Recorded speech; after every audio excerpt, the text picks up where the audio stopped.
কি দেখে ভোট দেওয়া উচিত, কি দেখে ভোট দিবেন? আমাদের দেশে মানুষ তো মার্কা দেখে ভোট দেয়, তাই না? ভোট দেওয়ার ক্ষেত্রে আমাদের লক্ষ্য করা উচিত কাকে ভোট দিলে এই লোকটা প্রার্থী হিসাবে যোগ্য এবং সৎ, তাকে ভোট দিলে সৎ এবং যোগ্য প্রার্থীকে ভোট দেওয়া হবে। এটা আপনার বিবেককে আপনি জিজ্ঞাসা করবেন।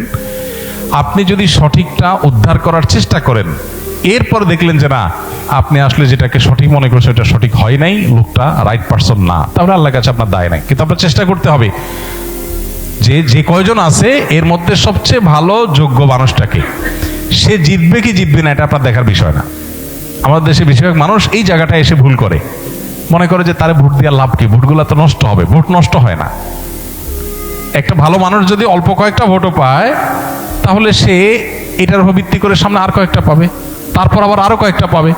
কিন্তু আপনি যদি ভোট দেওয়ার এই রাস্তাটা বন্ধ করেন, অথবা তাকে সে কম ভোট পাবে এই চিন্তা করে আরেকজনকে ভোট দেন, তাহলে কি হবে?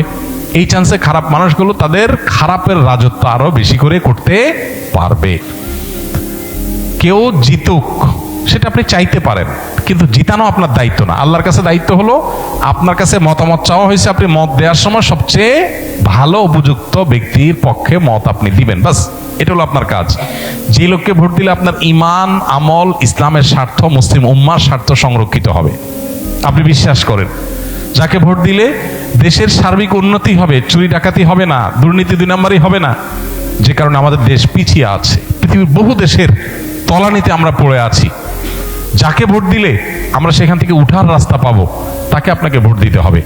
এক্ষেত্রে বায়াসনেসের ঊর্ধ্বে উঠা, এই ক্ষেত্রে আপনার গোষ্ঠীগত, বংশগত, পরিচয়গত, এই সমস্ত বিষয়গুলোর ঊর্ধ্বে উঠা, সামান্য একটু স্বার্থের জন্য, একটু টাকা পয়সার লোভে আমরা আজকাল অনেক সময় ভোট দিয়ে দিই, সেটা যেন না হয়। আল্লাহর কাছে অনেক বড় একটা জবাবদিহিতার জায়গা। নবীজি বলেছেন, ইযা উসিদাল আমরু ইলা গায়রি আহলিহি ফান্তাযিরিস সাআ।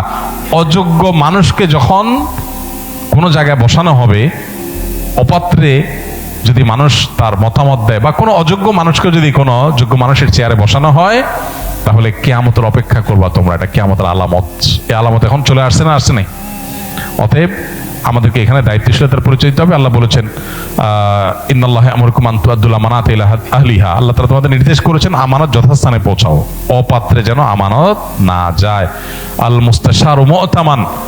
একজন মানুষ তার মতামত চাওয়া হলে, পরামর্শ চাওয়া হলে, তখন সে আমানতদার হয়ে যায়, তার কাছে এটা আমানত হয়ে যায়। অনেক বড় একটা ব্যাপার। আমানতের খেয়ানত করলে এর ভয়াবহতা অনেক বেশি, এবং যত অপকর্মের দায় আপনাকে নিতে হবে, বিশেষ করে এই সুযোগ পেয়ে যত অপকর্ম সে করেছে, যদি আপনার ধারণা থাকে যে সে এই টাইপের কাজ করতে পারে, তাহলে সৎ মানুষ, নেককার মানুষ, দিন, উম্মাহ, ইসলাম এবং দেশের সার্বিক কল্যাণ বিবেচনা আপনাকে করতেই হবে।